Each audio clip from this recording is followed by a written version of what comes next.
Anyone else like to start?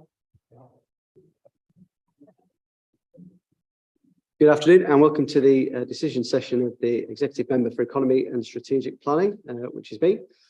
I'll go through our agenda. So first one, declarations of interest. So there's nothing to declare other than that's already on the register. Public participants, we've got two participants, one in the room and one online. So I'd like to call the first one up to the table, which is Councillor Pete Kilbane. I'm sorry, Pete, I don't have any detail on what you're speaking on, but inclusive growth, brilliant. So 3 minutes. Thanks, Councillor Mason. That was very quick. Had you attended yesterday's cost of living summit, you would have heard how 16,500 households comprising 34,000 adults, 6,500 kids will not be able to afford the necessities of life in York this winter. That's 1/5 of York residents who won't have enough to live on. Of these, you know that York has 9,700 people who are amongst the 20% most deprived in England, and of these, 1,700 are amongst the poorest of the poor. You know where these residents live, as we can see in the report before you today, so you know the areas that need targeted interventions. From our own public health team, we also know that economic circumstances are the main determinant of life expectancy. To be blunt, more affluent residents live 10 years longer than our poorest. Our public health team have helpfully detailed the parts of the city where your life and health outcomes are most badly affected by economic exclusion. And they are the parts of Clifton, Tanghall and Westfield. So, with all this information to hand about who and where we need to target for inclusive economic growth, let's see how the money's being spent. Establishing a York Poverty Commission, a worthwhile project that engages with those most affected by economic exclusion. Community hubs as drivers of economic growth, another good idea. Hardly laser targeted though in the locations and difficult to see from this report how successful they've been. Greening our retail estate, we're very glad to see that £20,000 of this fund was diverted following Labour's earlier critical intervention, but again hard to see how the 50k that remains creates economic inclusion. Community jobs fairs, again a great idea, but it needs to be targeted at those who are hard to reach residents who need this kind of intervention the most, and there's no evidence that this has been the case. Apprenticeships, brilliant that we're funding them, but the numbers are low for the cash spent. It doesn't seem to add up to my sums, but are these being targeted to the younger people in Clifton, Tanghall and Westfield? We don't know, but if so, then these are precisely the interventions that can lead to economic inclusion. If only we had another 50k from somewhere we could reallocate to this area. Mental health and well-being and employment is on hold. That's a real shame. Mental health difficulties can be a major barrier to employment, so why is this not being prioritised? York Economic Strategy consultation, surely this should come out of general funds and not be taken away from a pot that's ring-fenced to directly benefit the poorest of our city. And finally, the Independent Retail Growth Fund. As a trader on Bishy Road, I have to declare an interest. I'm delighted, though I am, that our Christmas party will be free and inclusive for everyone. I'm struggling to see how it helps our residents get a better paid job or move into better housing. So in short, Labour sees no justification in taking money that's supposed to be targeting the most excluded and economically vulnerable residents in the city in places like Clifton, Tanghall and Westfield, and using it to support more affluent areas where you can already expect to live 10 years longer than your fellow citizens living just a few miles away. Thank you. Thank you, Councillor Kilbane, and hopefully the officers can pick up some of those points as we go through the meeting. The next speaker is Flick Williams, who's joining us remotely. Flick, can you hear us okay? Yes, thank you. Yeah, we can hear you well, so please go ahead when you're ready. Okay. Good afternoon, Councillor Mason. No prepared speech today, no playing to the crowd. Just some questions that I would genuinely like some answers to, if you would be so kind. So I've never yet had a written response from any member of the executive to my questions asked in committee or decision sessions. So I very much hope that that can change and that you can fix it for me by providing some answers in writing. So firstly, at July's executive meeting, the review of city centre access contained a decision for Foot Street hours to be raised to 8 p.m. for the Christmas market. Yet the letter in circulation to a number of organisations, I saw the one sent to York Disability Rights Forum from Make It York, now states it will be 7 p.m. So is this correct? And if so, what's changed? Second, in order to prevent a repetition of the long list of access issues experienced last year with the temporary barriers, training was promised for the barrier guards. So I'd be grateful for some specifics about this. Lastly, I have in my possession a response given to me in November last year by Councillor Fenton from the Senior Transport Project Manager about the specific access problems for disabled people with the Spurrier Gate barrier. It ends with, these will be remedied by the installation of permanent HVM barriers by next year. Well, you know, here we are with a fortnight to go before the erection of temporary barriers yet again for another year. So I'd be really grateful if it could be outlined what attempts have been made to improve upon the unsatisfactory configuration of last year. I very much hope to learn that these things are being worked on now preemptively, and that I'm not back in January with a long list of access woes as per last year. Personally, I'd hope to avoid the whole circus and travel to Leeds instead for the duration. But now, against a backdrop of fewer, more unreliable buses, that's not looking like an option either. Having found myself in Leeds late one afternoon with 3 buses being cancelled in a row after I was unable to board as there was already another wheelchair user travelling.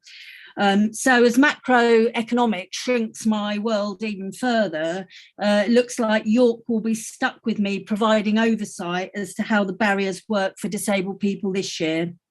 Thank you for your time, and I look forward to receiving your email in advance of installation on the 16th. Thank you. Thank you, Flick. There isn't anyone here from that kind of team in the council. The officers here from a different department, but I'll make sure those are picked up on and someone replies to you. Thank you. Right, moving through the agenda, I'll just say why we haven't got any minutes, because obviously it isn't on the agenda, but the meeting we had was only last week for the last session, so no minutes have been prepared yet for that. Item 3 takes to the food service plan, so I'll hand over to the officer that's going to take us through that. Thank you. Yeah, good afternoon. Thank you, Chair, for this opportunity just to share a little bit about the food service plan, which is being undertaken by Public Protection. The food service plan is a requirement for local authorities to undertake each year, and it's a requirement for the Food Standards Agency, which effectively sets out what we are going to do to ensure that we're compliant with the Food Standard Agency's requirements from a food inspection perspective in terms of hygiene and standards, and also a review of what we've done in the previous year. So the report that's submitted in the paper kind of goes through all of that, but in summary, effectively, the report looks at those aspects in terms of what we've achieved previously and what we're proposing to go through in the year ahead. So in terms of what has happened in 2021-22, I'll do a very quick summary on that for both the food hygiene and food standards. And then I'll do a proposal of what we're anticipating we will be doing for the remainder of this year up until March 23. So during 2021, from a food hygiene perspective, we were required to undertake all inspections of food hygiene rated A's and B's premises, which are the higher risk premises. And we undertook those as required, which is shown within the report. There was also a requirement for us to undertake inspection of all C-rated premises. We didn't manage to achieve all of those as required, as a result of a number of businesses falling within that category actually registering later on in the year or being closed as a result of the coronavirus pandemic. So in essence, effectively, from my point of view, generally, we were pretty well compliant as to what we were required to do. The impact of COVID pandemic was significant upon the workload, as a result of which probably 50% of the team was actually allocated to alternative options in terms of COVID enforcement works, meaning that we were unable to deal with the lower priority things, and hence the Food Standard Agency's recovery plan that was put forward that we were wanting to comply with. Generally, we did find, though, that out of the premises that were inspected, 86% were found to be broadly compliant with the requirements of the food hygiene regulations, and 41% of those inspected received the highest award, which is a food hygiene rating of 5. Moving on to the food standards side of things, normally the requirement is that we would undertake an inspection of all of our high-risk A premises, of which we had 6 at the start of 2021-22. Two of those were found no longer to be operating or had changed from being A rated and moving to a lower priority. And the remaining 4 were inspected as required by the plan. The other requirement was that we undertake an assessment of all the unrated businesses, those which have been registered with us but haven't had a formal inspection. We did have 1,100 of those on our register, and during the 2021-22 year, we actually undertook a prioritisation using a telephone survey, of which 896 of those 1,100 were prioritised. And out of those, we found 18 to be potential A-rated premises, and they were the ones which would be inspected in the year ahead. So that's a summary of kind of really where we were at and how we did last year. Overall, we issued 392 written warnings to businesses as a result of interventions carried out. We had 2 premises that voluntarily closed as a result of interventions to ensure that the quality of food didn't adversely impact individuals. 5 hygiene improvement notices were served, and there were 3 pending prosecutions that are being considered at this point in time.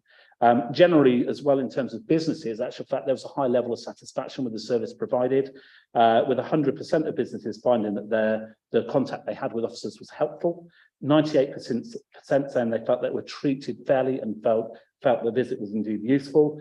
And overall, 76% of our customers were found to be happy with the service provided, which we were delighted with. In terms of the way forward, for this year, 2022-23, which is really, I suppose, primarily what the report is about, is identifying what we're proposing on doing to make sure that we're compliant with the Food Standards Agency. And the Food Standards Agency recovery plan effectively dictates and determines what we want to do in the year ahead.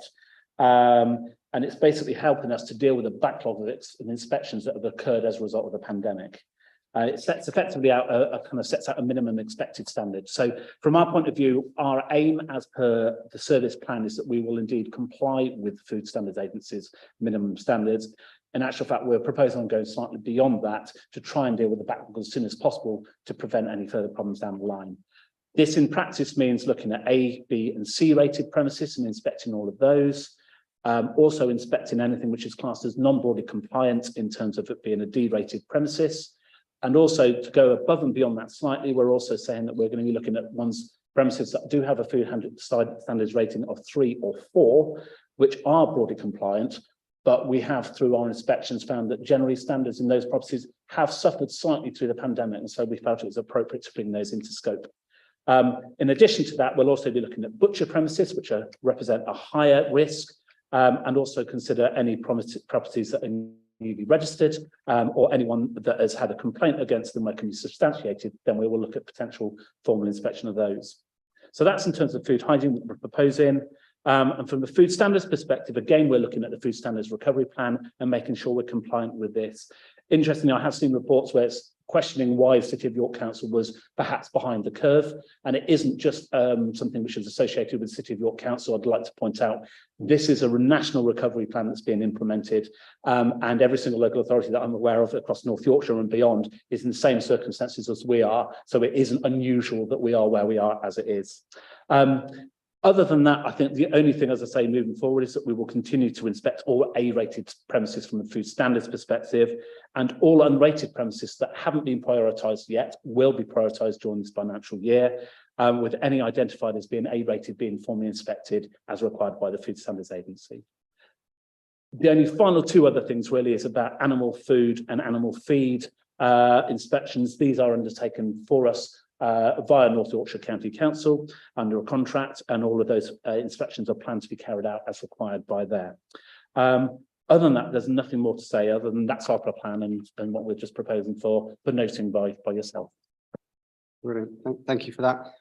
It's pleasing to see there's a plan to move us forward and get back to where we were. And I know particularly during the pandemic and post the pandemic, the department you operate within was very stretched and obviously took on a lot more responsibilities. So I think, there's been a lot of work for you to do to try and get back to that position. So thank you for that. But it's great to see the positive feedback from customers as well, that they're pleased with the inspections and the service they get. It's important that those relationships are there so people feel they can ask for help. And one thing I noticed, and it's not, I suppose, necessarily on this, but on the scorecards I get, is that sometimes we are seeing that the amount of properties that are getting poor ratings is relatively high, I would say. I mean, that's the terminology to use. And I know I've been given assurances from Matt Boxall around things like staffing challenges and all of that post-COVID in the catering industry. I just wondered what your kind of general observations are about that. Is it getting better? You're finding it's going to be tighter with the kind of financial circumstances we're going into? I would say from my experience, both here in York, but also beyond York, through colleagues in North Yorkshire and beyond, actual fact, standards have partially dropped.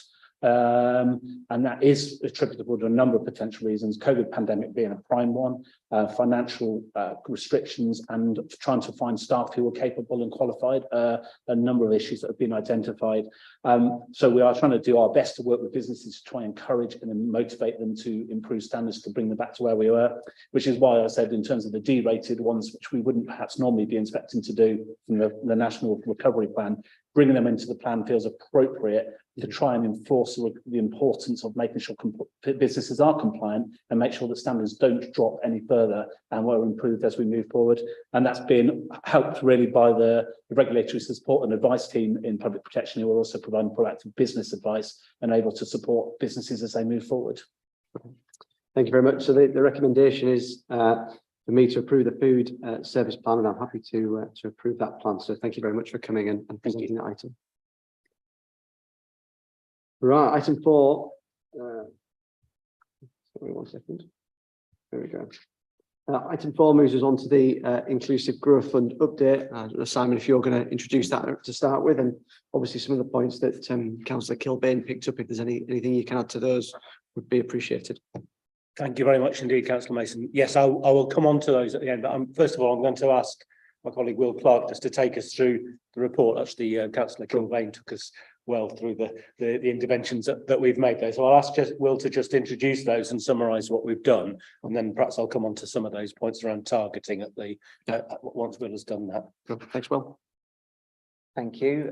So I'm presenting a report that provides an update on the actions set out in the Inclusive Growth Fund. And this is the first time an Inclusive Growth Fund report's come to this decision session since you became an executive member. So it's probably worthwhile just touching base how this fund started, which was at a full council meeting on the 17th of July 2019. 300k of 660k of Leeds City Region Business Rates pool was allocated to set up an inclusive growth fund in York. And by inclusive growth, we mean economic growth that benefits all those in society, regardless of who they are, where they live, or how they make their living. The idea that we don't leave any neighbourhood behind. And at the Executive Leaders Decision Session in September 2019, an Inclusive Growth Fund was set up where 8 projects were established to deliver inclusive growth. Those 8 projects were establishing a York Poverty Truth Commission, using community hubs as drivers of economic growth, greening our retail estate, delivering jobs fairs in the community, ensuring there were vocational and training opportunities for those not in education or employment, establishing an independent retail growth fund, ensuring that the mental health and well-being of York is looked at, and ensuring York's economic strategy consultation is inclusive as possible. Since those projects were set up, it's been a long and interesting journey since then. A lot has changed, and the council took a pause as the pandemic hit and focused its attention to supporting communities through principally supporting businesses through both the money we received from council and the government. We were the only council in the UK to deliver 100% of the government funding received. And through this, we were able to support communities by keeping people in employment. At the same time, we promoted the Good Business Charter, York becoming the first city in the UK to sign up to the Charter, which its principles alone enshrine inclusive growth. And since then, we've had 72 York-based organisations sign up to the Charter, and City of York Council-owned organisations are signing up, including Make It York, Your Waste, and others are looking at signing up as well. But with pandemic restrictions relaxed in 2021, we were able to progress these projects in a greater depth and speed. And there's a table, bullet point 14 on page 4 of the report, which outlines where we got to with the projects. I'll touch base on a few of them, but I won't go through all of them in detail, such as the York Poverty Truth Commission. The idea behind this that those with lived experience of poverty should be at the face of change making. And at the last executive member session, February 2021, we decided that in order for funding to be released, there needed to be match funding from other organisations. Since then, Joseph Rowntree Foundation, Two Ridings Community Foundation and University of York have supported this, so that funding's now been released, and York CVS is ensuring this commission is progressing with the recruitment of 10 community commissioners who will identify what they found in their own personal experiences of poverty are causing them back, and identify the change needed. So that funding's released and the project is progressing. Another project which highlights the scope of these different projects in the Inclusive Growth Fund is the 14+ vocational training and work. The initial aim of this was to support non-academic career routes for young people at risk of becoming not in education, employment or training. With the 50,000 has been released, and the council has recruited 14 places from 8 out of the 9 mainstream secondary schools. And it's allowed our schools to offer a reduced rate of £650 per place. So really supporting students at risk of not falling into education, employment and training. And the last one was, I was going to touch on in terms of the breadth of this support, is the Growth Fund for independent retailers. By supporting these retailers, we're supporting those organisations that are sometimes ignored or don't receive the support that governments provided during the pandemic. And the breadth and scope of these organisations that have come forward is extensive. For instance, the Bridal Loved York is laying on a winter wedding fair. It's a collection of wedding-related businesses, and we're supporting them to get footfall in the city and support them as they still deal with the after effects of the pandemic and other crises related to energy costs. And that takes me on to the point that with a lot of things have changed in the economy since this fund started in 2019, and the emphasis on inclusive growth is going to continue, as seen throughout our economic strategy, where we're prioritising ensuring economic growth is for all citizens in York, not just for some, but for all. Thanks, Will. Thank you. So yes, thank you. So hopefully you've seen a really broad range of work we've been able to do with what's quite a modest amount of funding that we managed to secure through the business rates pool, and secured at a time when the economy was in a very different place pre-pandemic. I'm glad Councillor Kilbane made reference to the cost of living summit yesterday. It was a very powerful event, and actually builds on much of the work that we've done using this fund. So the Poverty Truth Commission lies at the heart of the approach that's been taken in terms of trying to make sure that we are hearing not just what experts think about what it might be like to live in difficult circumstances, but we hear direct from those people. And we didn't just hear from residents yesterday, we heard from small independent businesses who were really seeing the impact of the cost of living. Cost of doing business increase is very parallel to the cost of living rises, and the emphasis we put on supporting small independent retailers, I think, is very much at the heart of an inclusive approach to economic development, which has in too many places for too long focused on the big businesses that are doing well and how can you help them to do better. We've taken a very conscious decision in York over the last 2 or 3 years to really focus on small independent local businesses, the bedrock of our economy, and actually really important at neighbourhood level in terms of supporting incomes across households in York.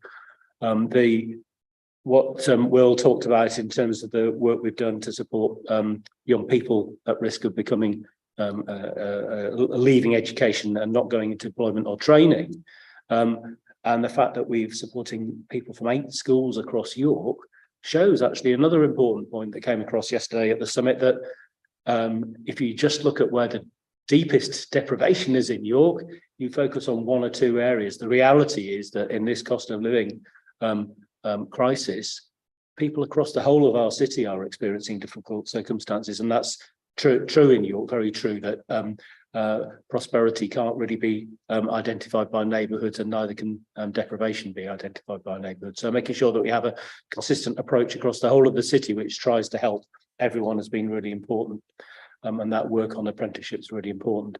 In terms of the mental health work, which is there is still a little money to spend in that strand. We know that mental health is an issue which comes up seasonally, particularly in the business community. We know that come the new year, there will be need to do more on that, and we are actively working with a couple of options in terms of how we might use the remaining part of that funding to actually offer some practical help on the ground for small business owners as they face, yes, a cost of doing business crisis, yes, a cost of living crisis, and also the difficulty that many businesses find as they go past Christmas and into the early start of the new year in terms of trading. There are many thousands of households across York which are dependent on incomes from small businesses, and it's important to see supporting small businesses actually as an inclusive growth issue. So I hope that gives a bit of context in terms of why the money has been spent as it has. There are always ways one could do differently, and I'm sure if we were looking at how we would spend this amount of money now in the current circumstances, we would probably come up with a different list of projects, but I stand by what we've done over the last 4 years, and I think there's some excellent learning from that which can help to its influence where we've gone with our economic strategy, and I'm sure it will influence the activities that we deliver in the coming years. Thank you. Yeah, no, we were already hearing this morning at the launch of the business festival actually about the significant cost of doing business, and also actually the welfare of business owners and small business owners in terms of peer support and you know, where they turn. And actually good to see that the programme of the business festival does include things that focus on that. And I know the bid are also doing work about mental health first aid for small businesses in the city. So there's lots of work going on. And I think you're right. I think the approach this council's taken, particularly the £1 million we put in during the pandemic to support micro businesses and ones that would slip through any of the government safety nets, I think is really important. And we know how many of those 5,000 small businesses employ small numbers of people in the city and how important they are. So, you know, I think the work you've been doing to make sure that some of those small retail communities and traders associations feel supported. And I think we sometimes look at pots of money and think it's a few £1,000s, but I think we've learned actually for, you know, small businesses can be very ingenuitive, not the word, but can use money really well, and a small amount does make a big difference. So I'm pleased to see it going to a real swathe of areas, and you know, particularly areas like Acomb on that front street, and you know, areas in Westfield where we know do have some challenges as identified by Councillor Kilbane. So I'm happy to receive that update, and you know, thank you for your work. And like you said, in the next cycle of funding of these type of pots of money, I think you're right. You know, the economy has changed since you were developing those ideas, and who knows where we'll be in 3 or 6 months. But you know, I think the principles have been very sound, and I think you've done a great job in delivering that work. And certainly, I hear from businesses when I go and meet them is that you know, they feel like that there's a real listening ear at the council, and that they've got access to support and advice that at the current time is really important. So thank you for that. Right, item 4 takes us on to the quarterly economic update, which has probably changed even by the time you've wrote this one. so I'll leave you, Simon, to update us on the report and maybe any other changes in the economy. I don't know which Prime Minister we were on when this report was written.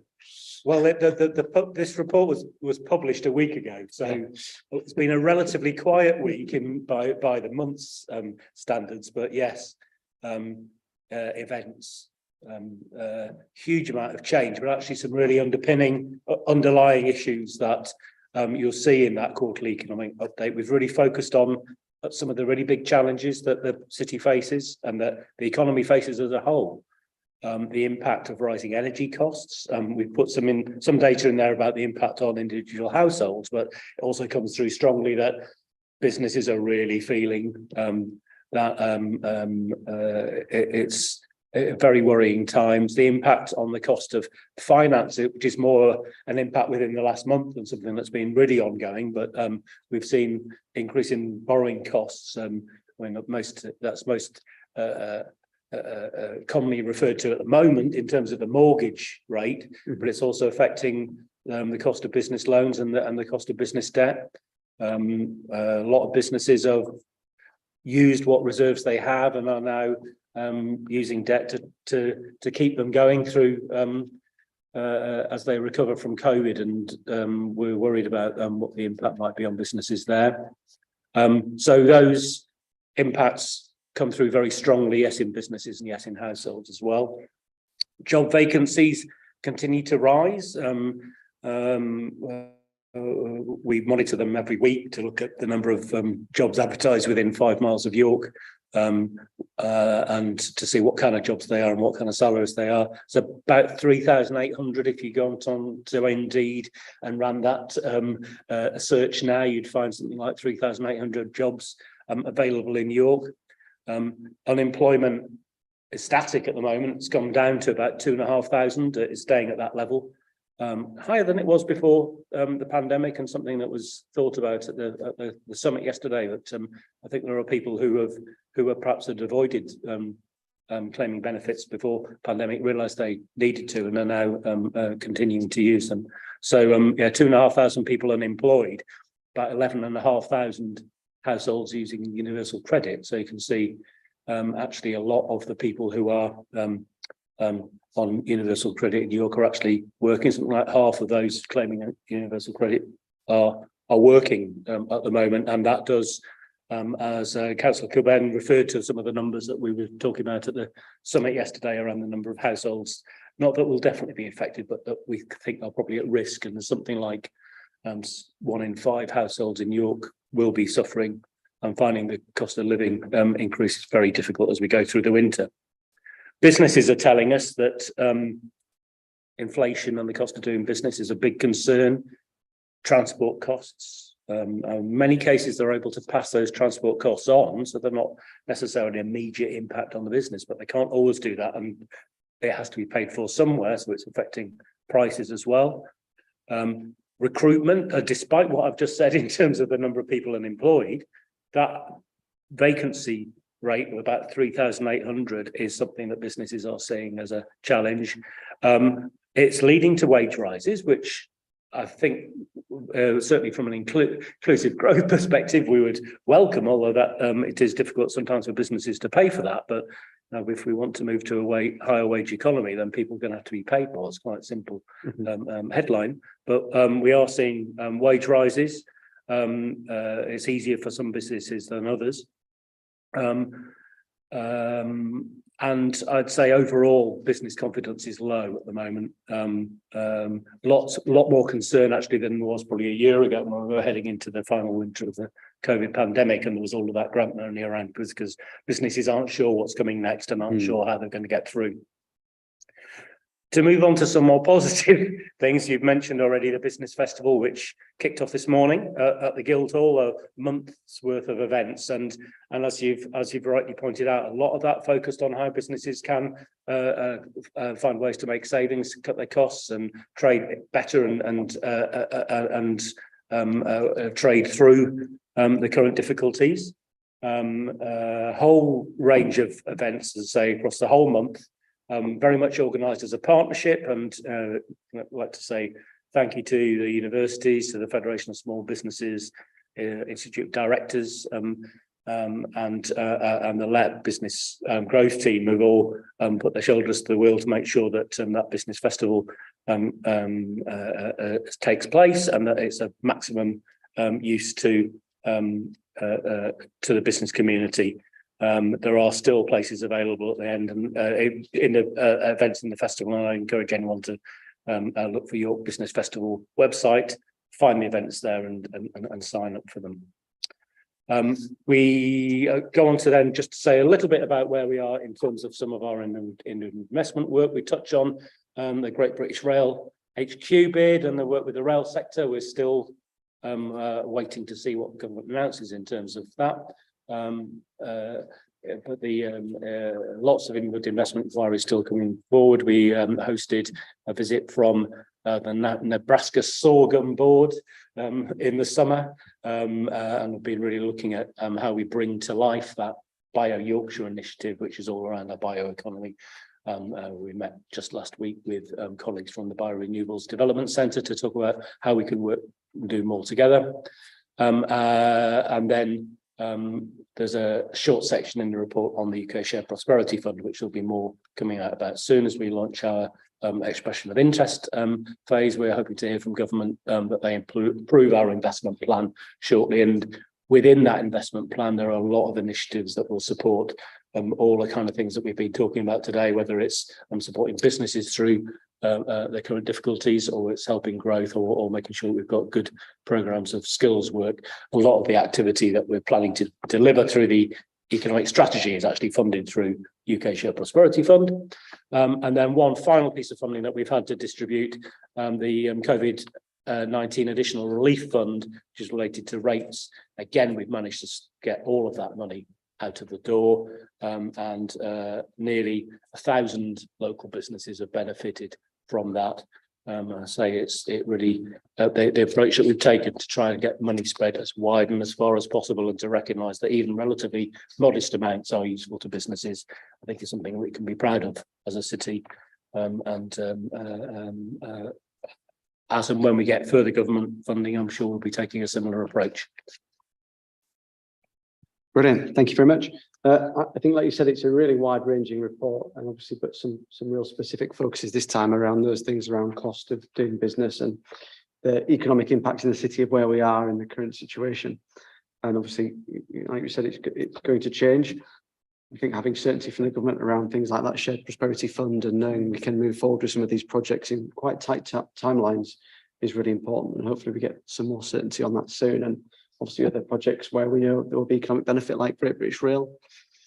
I think the things you mentioned about the business festival are there, and I am really pleased to see such a diverse programme. And I think, for every different sector, there's something there, and on so many different angles that, I just encourage businesses to make sure they do have a look through. And, it's for everyone. It's not, it's for the one-man band, it's for the large charity. There's so much in there that really is been well put together and thought through. So again, thank you to all the team, and thank you again for picking up, as we did, with some of the points that Councillor Kilbane said. Yeah, of course. It didn't come up in the minutes because it was, I guess, the minutes from the last meeting I was at were probably dealt with a week ago. But I know we were asked last time. Last time I was at this meeting around the Good Business Charter and about signing up council-owned businesses to that. So I thought I'd just give a quick update. There's a Good Business Charter 1-year celebration event online tomorrow, which I'll be at, representing the council, and there are now about 1,100 businesses across the country signed up to Good Business Charter, almost 100 of which, so nearly 10% of those, are actually from York. And I know we've been in touch with council-owned companies to ask them to get involved. And I don't know if you can do a quick update, Will, in terms of the businesses and where we are with that. Yes, so Make It York almost immediately already signed up after that request. So they're now officially a Good Business Charter member, as Your Waste is as well. The others, the City of York Trading and Verital, are in discussions around becoming members. So yes, progressing on that front. Brilliant. No, that's really positive. Thank you. And again, we were only hearing this morning about the Good Business Charter, and actually some of the positive impacts that actually could come from being signed up to those principles while we go through these tougher times, in terms of making sure businesses are paid promptly and people work together and support each other. So even though sometimes these things feel like a lot of paperwork and exercise, actually the principles there will hopefully still have some benefit to businesses as we move through these really challenging times. Brilliant. Well, I'm happy to know that report, and again, thank you for your time and effort in putting it together. There's no urgent business. The only thing I would say is if we can maybe pick up those points that Flick had mentioned, and if we can email them to Neil Ferris and copy me in, and hopefully we can get a response to it. I don't know how quickly you're able to turn that around, but in the next day or so would be appreciated. Super. Well, there's no other urgent business, so on that basis I'll close the meeting, and thank everyone for their